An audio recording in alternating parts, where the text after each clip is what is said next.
Hello students, આપણા ગુજરાતીના અભ્યાસક્રમમાં આપણે લેસન નંબર 10 જળનગરી વેનિસ ત્યાં સુધી ભણી ચૂક્યા છે. હવે આપણે આગળ ભણવાના છે. આપણે ગ્રામરનું પણ જે કંઈ આપણા અભ્યાસક્રમમાં હોય છે તે બધું જ આપણે પતાવી દીધું છે. અને ત્યાર પછી જો કંઈક ગ્રામર સેક્શનમાં બાકી છે જે એક બે વસ્તુ એ પણ આપણે ભણી લઈશું. આજના પીરિયડમાં આપણે પોયમ નંબર 11 વડલો ને પંખીડા ભણવાના છે.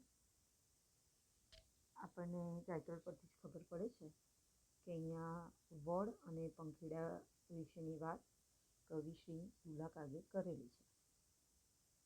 દુલા કાગ તે ખૂબ જ સારી એવી છટાથી મનુષ્યોનું જે કંઈ જીવન છે તેમના જીવનમાં તેમણે કઈ રીતે વર્તન કરવું જોઈએ, મનુષ્ય પ્રત્યે કેવી ભાવના રાખી અને વર્તન કરવું જોઈએ તેવી વાત વડલો અને પંખીડાના દ્રષ્ટાંત દ્વારા આ કાવ્યમાં કહી છે. તો વિદ્યાર્થી મિત્રો, આ જે કવિ છે તેમનું ચિત્ર છે દુલા કાગનું. તેમને દુલાભાયા કાગ પણ કહેવામાં આવે છે. તેમણે કાગવાણી શીર્ષક પરથી ઘણા બધા કાવ્યો રચ્યા છે અને કાગવાણીમાં 1 થી 8 ભાગમાં એમણે ઘણા કાવ્યો આપેલા છે. બરાબર.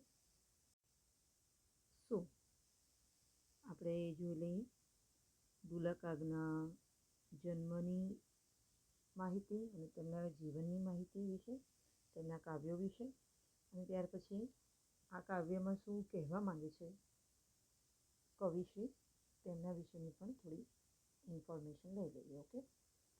કવિનો જન્મ થયો છે 25/11/1902 અને તેમનું અવસાન થયું 22/2/1977 એટલે 1977. ઓકે. લોક સાહિત્ય સંશોધનમાં ઝવેરચંદ મેઘાણીને મદદ કરનાર ચારણ કવિ દુલાભાઈ ભાયાભાઈ કાગની રચનાઓ મુખ્યત્વે 2 પ્રકારની છે. અહીંયા વાત કરી છે કે જે રીતે લોક સાહિત્યમાં ઝવેરચંદ મેઘાણીનું જે રીતે નામ છે તેવી રીતે એમને મદદ કરનાર ચારણ કવિ. બરાબર. ચારણ એક પ્રકારની જાતિ છે, જ્ઞાતિ છે. તો જે દુલાભાઈ ભાયાભાઈ કાગ છે તેમણે પણ એમને ખૂબ જ મદદ કરી છે. તેમની રચનાઓ મુખ્યત્વે 2 પ્રકારની છે. ચારણી છાંટવાળી ગુજરાતી ભાષામાં રચાયેલી અને બીજી તે વ્રજ હિન્દીમાં રચાયેલી. એમનું સમગ્ર જીવન કાવ્ય સર્જન 7 ભાગમાં પ્રકાશિત થયું છે. ઉપરાંત ચંદ્રબાવની, સોરઠ વાવની, ગુરુ મહિમા કૃતિઓ પણ તેમણે આપી છે. તેમની રચનાઓ બોધ પ્રધાન તેમજ ઉદ્બોધનાત્મક હોય છે. બરાબર. બોધ પ્રધાન એટલે કે તેમની કવિતાઓમાં મુખ્યત્વે કંઈક ને કંઈક મોરલ છુપાયેલો હોય અને કોઈને ને કોઈને ઉદ્બોધન કરતી હોય તેવી હોય. એમાં સરસ બાની સાથે ગહન ભાવો તેમજ ભાવની સચ્ચાઈભરી અભિવ્યક્તિ જોવા મળે છે. એમની કવિતાઓમાં શું જોવા મળે? સરળ બાની સાથે ગહન ભાવો, ખૂબ જ ઊંડા, ગહન એટલે ઊંડા ભાવો છુપાયેલા હોય અને દરેક એમની કવિતાઓમાં ભાવની સચ્ચાઈભરી અભિવ્યક્તિ જોવા મળે છે. લાગણીઓ, કંઠ, કહેણી અને કવિતા એમને વરેલા હતા. બરાબર. કંઠ, કહેણી અને કવિતા એટલે આ વસ્તુઓ તેમને ઈશ્વર તરફથી એક આશીર્વાદ રૂપે મળેલી હતી. તેમનો કંઠ પણ સુંદર હતો, તેમની બોલવાની એટલે કહેણી એટલે કે ભાષા, તેમનું બોલવાનું પણ સુંદર હતું અને તેમની કવિતાઓ પણ સુંદર હતી. ગુજરાતી લોક સાહિત્યને એમણે બળને પુષ્ટિ આપ્યા. તો બીજી બાજુ ચારણી પરંપરાને પોતીકી રીતે જીવંતતા અર્પી. વારસામાં મળેલી ચારણી બાની લોકવાણીને વર્તમાન યુગને અનુરૂપ રચનાઓમાં વિનિયોગ કરીને એમણે જાણે જાતે સર્જી દીધી. બરાબર. અહીંયા શું કહે છે? હવે આ કવિતામાં પણ ઘણી જગ્યાએ આપણે જોઈશું ને તો તળપદા શબ્દોનો ઉપયોગ થયેલા છે. તો જ્યાં જ્યાં તળપદા શબ્દો છે ત્યાં ત્યાં આપણને શુદ્ધ ગુજરાતી ભાષામાં સમજ પડે એ રીતે હું તમને સમજાવવાનો પ્રયત્ન કરીશ. ઓકે, ચાલો આગળ જોઈએ. સાહિત્ય માનવીના જુદા જુદા મનોભાવોની સુંદર અભિવ્યક્તિ છે. બરાબર, સાહિત્ય શું હોય, કોઈ પણ હિન્દી સાહિત્ય હોય, ગુજરાતી સાહિત્ય હોય, એ શું છે કે મનુષ્યના જુદા જુદા મનોભાવ, મનની લાગણીઓ, તેની સુંદર રીતે અભિવ્યક્તિ કરે તેને પોએટ અથવા તો લેખક કહેવાય. ઓકે, લોકના જીવનના તડકા છાંયડા, આશા અભિલાષા તેમાં વર્ણવાયેલા હોય છે. ઓકે, લોકોના જીવનના તડકા છાંયડા એટલે શું કહેવાય? સુખ અને દુઃખ. ઓકે, તડકા છાયાનો અર્થ શું થાય? સુખ દુઃખ અર્થ લેવાનો છે. ઓકે, આશા અભિલાષા, આશા હોય, ઈચ્છા હોય, એમાં વર્ણવાયેલા હોય છે. લોકજીવનની રમ્યતા, ભવ્યતા, લાઘવ, લાલિત્ય, ચોટડુકતા, બટકપણું એમાં સહેજે ઉતર્યા હોય છે. એટલે મનુષ્યની જે ખુશી છે, તેની રહેણી કહેણી છે, તેની રહેણી કહેણીમાં જે વૈભવ છે, જે ભવ્યતા છે, તેનું જે પણ કંઈ તેની બોલવાની છટા છે, આ બધી જ વસ્તુ લોકસાહિત્યમાં ઉતર્યું હોય છે. કવિ કાહક આવા લોકસાહિત્યના ખરા મર્મી કવિ છે. એટલે ખરેખર તેમણે લોકસાહિત્યને ખૂબ જ સારી રીતે સમજીને તેમની કવિતાઓ લખેલી છે. જન્મે ચારણ હોવાથી મધ્યયુગની પરંપરાઓ તેમની કવિતામાં સજીવ થાય છે. આ સાથે ગાંધીયુગ, સ્વરાજયુગ પણ એમણે ગાયો છે. અહીં મૂકેલું એમનું ભજન કાવ્ય માનવીની સાચી મહત્તા તરફ આપણા સૌનું ધ્યાન દોરે છે. આ કાવ્ય આમ તો એક રૂપક છે, એટલે કે એક દ્રષ્ટાંત આપ્યું છે, રૂપક છે એમ. પરસ્પરની સ્વાભાવિક રીતે થતી રહેલી આપલેમાંથી એક સ્નેહ સંબંધ ઊભો થાય છે. બરાબર, પરસ્પરની સ્વાભાવિક રીતે જે પણ કંઈ આપલે થતી હોય મનુષ્યમાં, તો તેનાથી પણ મનુષ્યએ પણ એકબીજા સાથે સ્નેહ બાંધવો જોઈએ.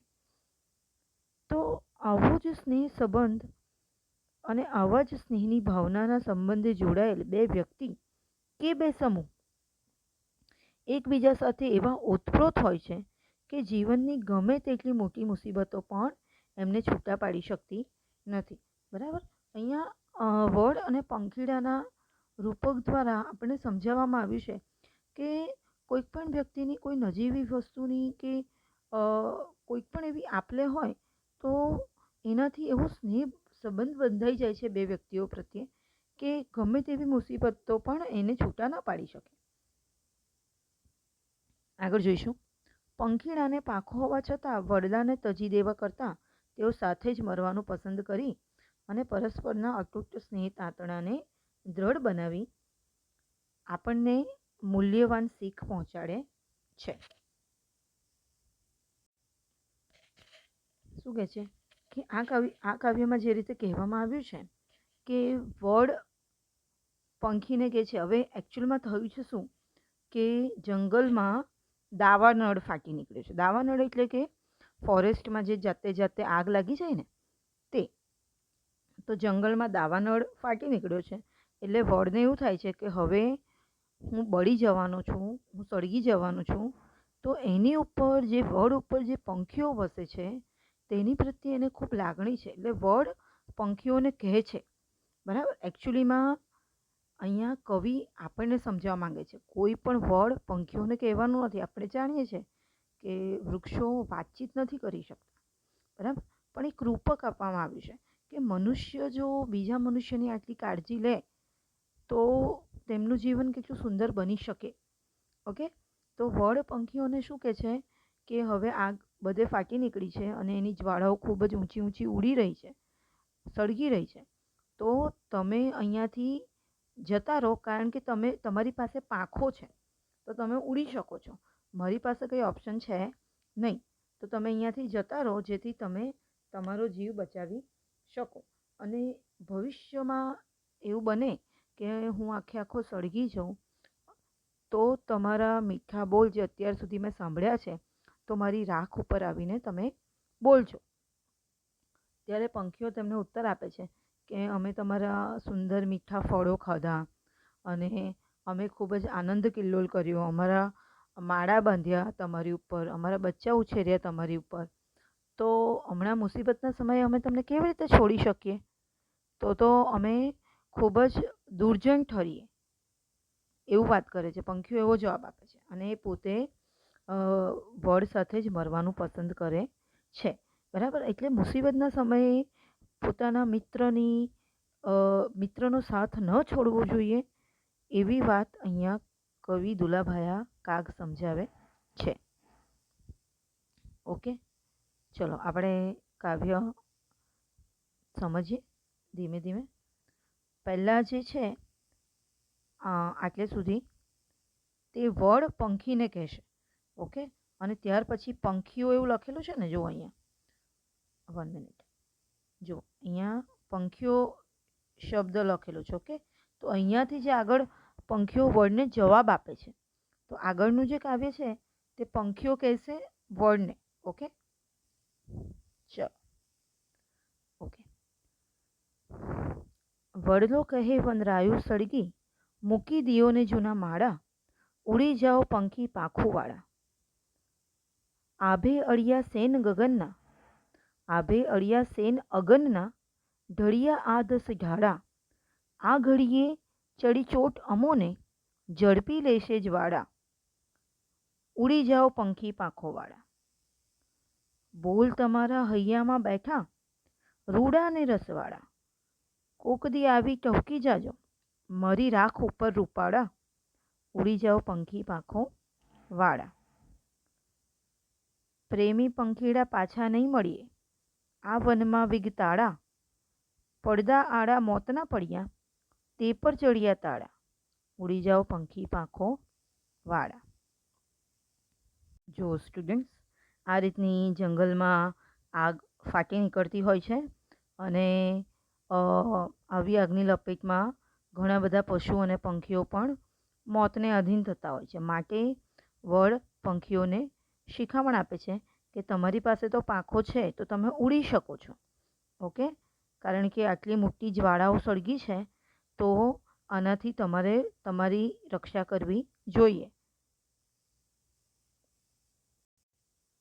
ઓકે, વડલો કહે વનરાયું સળગી, મૂકી દિયોને જૂના માળા, ઉડી જાઓ પંખી પાંખું વાળા. અહીંયા કવિ શું કહે છે? કવિ સમજાવવા માંગે છે વડ અને પંખીના દ્રષ્ટાંત દ્વારા, કે વડ પંખીને એવું કહે છે કે વનરાયો સળગી છે, હવે જંગલમાં આગ લાગી છે, ખૂબ જ આગ લાગી છે, એટલે તમે તમારા જૂના માળા છોડી દો અને કોઈ નવી જગ્યાએ નવા માળા બાંધજો, નવું ઘર શોધજો તમારા માટે, નવું ઝાડ શોધજો તમારા માટે. એટલે તમે હવે આ જૂના માળાને છોડી અને ઉડી જાઓ. કેમ ઉડી જાઓ પંખી પાંખોવાળા? તમારી પાસે પાંખો છે તો તમે ઉડી શકો છો, તમે આ જગ્યાને છોડી શકો છો, તો તમે અહીંયાથી જતા રહો. આગળ શું કહે છે? આભે અળિયા સેન અગનના, ઢળિયા આ દસ ઢાળા, આ ઘડીએ ચડી ચોટ અમોને, ઝડપી લેશે જ્વાળા, ઉડી જાઓ પંખી પાંખો વાળા. શું કહે છે કે છેક આકાશ સુધી અડી જાય એટલી મોટી મોટી અગ્નિની જ્વાળા સળગી રહી છે. બરાબર? અગન એટલે કે અગ્નિ, અગ્નિની જ્વાળા સળગી રહી છે અને ઢળિયા આ દસ ઢાળા, દસે દિશામાં આ પ્રકારનું જ દ્રશ્ય જોવા મળે છે હમણાં, જ્યારે આગ લાગી ગઈ છે ત્યારે. ઓકે, આ ઘડીએ ચડી ચોટ અમોને, એટલે કે આ ક્ષણમાં,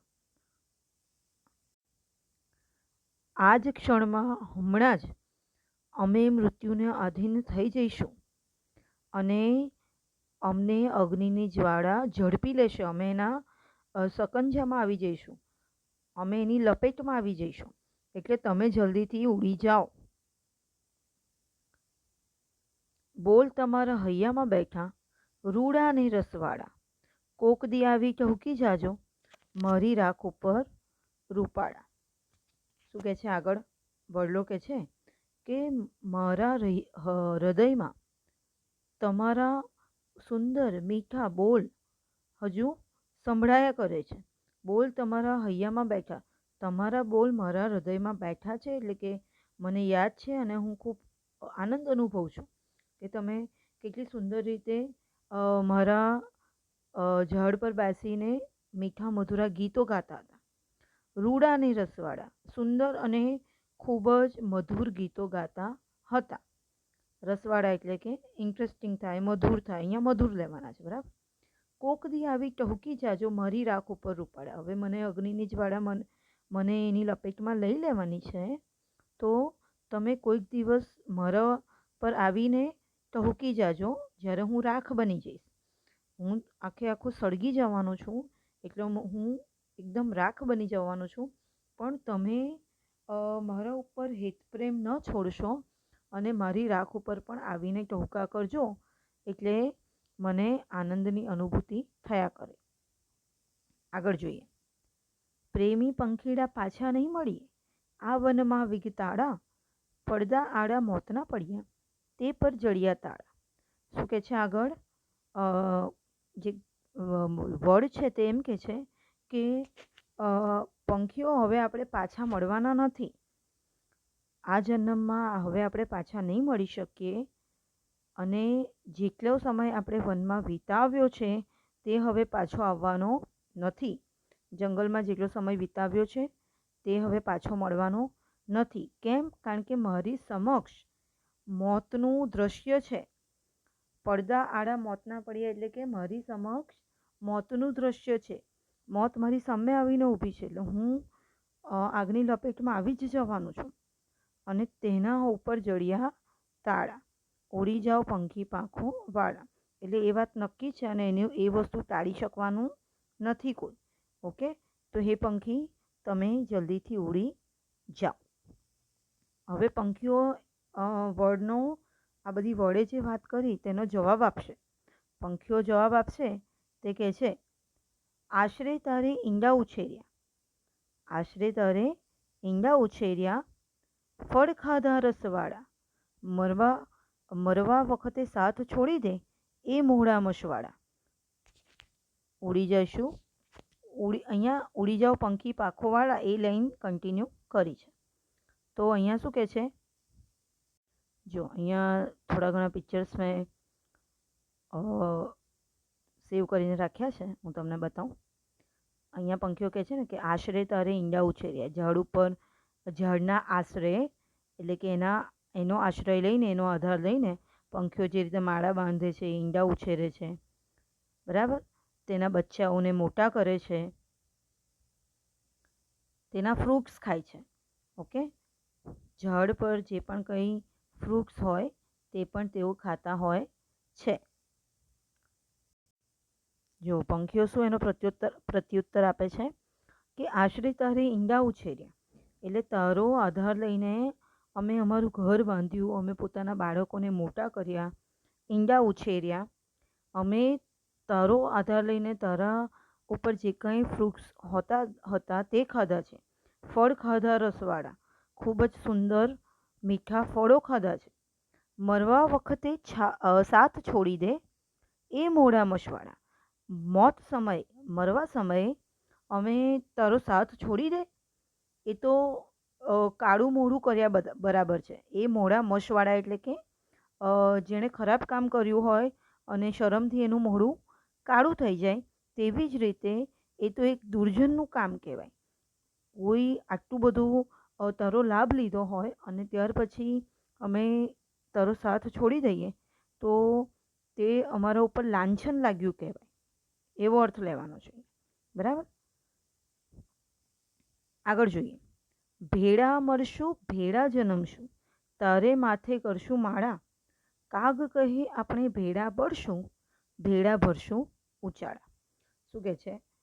એટલે પંખીઓ વર્ડને કહે છે કે આપણે સાથે જ મરીશું. ભેળા એટલે કે સાથે, ભેળા જન્મશું અને મૃત્યુ પછી જેવી રીતે કહેવામાં આવે છે કે મૃત્યુ પછી પણ જન્મ હોય છે, તો જ્યારે પણ આપણે જન્મ લઈશું ત્યારે સાથે જ જન્મીશું અને અમે પાછા તારા ઉપર જ માળા બનાવીશું, બરાબર. ભેળા મરશું, ભેળા જન્મશું, તારે માથે કરશું માળા, એટલે તારા ઉપર જ અમે તારો આશરો લઈને જ માળા બનાવીશું. કાગ કહે આપણે ભેળા બળશું. એટલે કવિ કાગ અહીંયા જે કવિ છે તે લખી રહ્યા છે કે પંખીઓ શું કહેવા માંગે છે કે આપણે ભેળા જ બળી જઈશું. એટલે કે ભલે જંગલમાં આગ લાગી છે, અમારી પાસે પાંખો છે તો પણ અમારે ઉડવું નથી અને આપણે સાથે જ મૃત્યુને અધીન ભલે થઈએ અને આપણા મોતનો સામાન ભલે સાથે બંધાય પણ અમે તારા ઉપરથી ક્યાંય ઉડી જઈએ નહીં. બરાબર. તો અહીંયા ઇન શોર્ટ કવિનો કહેવાનો ભાવાર્થ અને મોરલ ઓફ ધ સ્ટોરી એમ આપણે સમજી શકાય કે મનુષ્ય પ્રત્યે જો આટલો પ્રેમ હોય તો દુનિયા વિશ્વમાં કેટલી શાંતિ સ્થપાય અને કેટલી સુંદર અને જીવવાલાયક, વધારે સુંદર રીતે જીવવાલાયક બની શકે. ઓકે. તો સ્ટુડન્ટ્સ, જેમ આપણો ક્રમ છે, નિયમ છે કે જે રીતે આપણે કાવ્ય હોય તો કાવ્ય લખી નાખીએ છીએ, તેના શબ્દાર્થ લખી નાખીએ છીએ, તો લખી નાખવાનું છે અને આની એક્સરસાઇઝ પણ તમે લખી નાખજો. તમારી પાસે મંડે સુધીનો સમય છે. બરાબર. તો મંડે સુધીનો સમય છે એટલે મંડે સુધીમાં ચેક કરાવી દેવાનું છે. ઓકે. પછી મંડેનો ટ્યુઝડે ન થવો જોઈએ. તો આ જરા ખાસ ધ્યાન રાખજો. પર્ટિક્યુલરિટી હોવી જોઈએ. એ વસ્તુ તમારા જીવનમાં ઉતારો. ઓકે. તો આટલું જ છે આજના પીરિયડમાં. Thank you.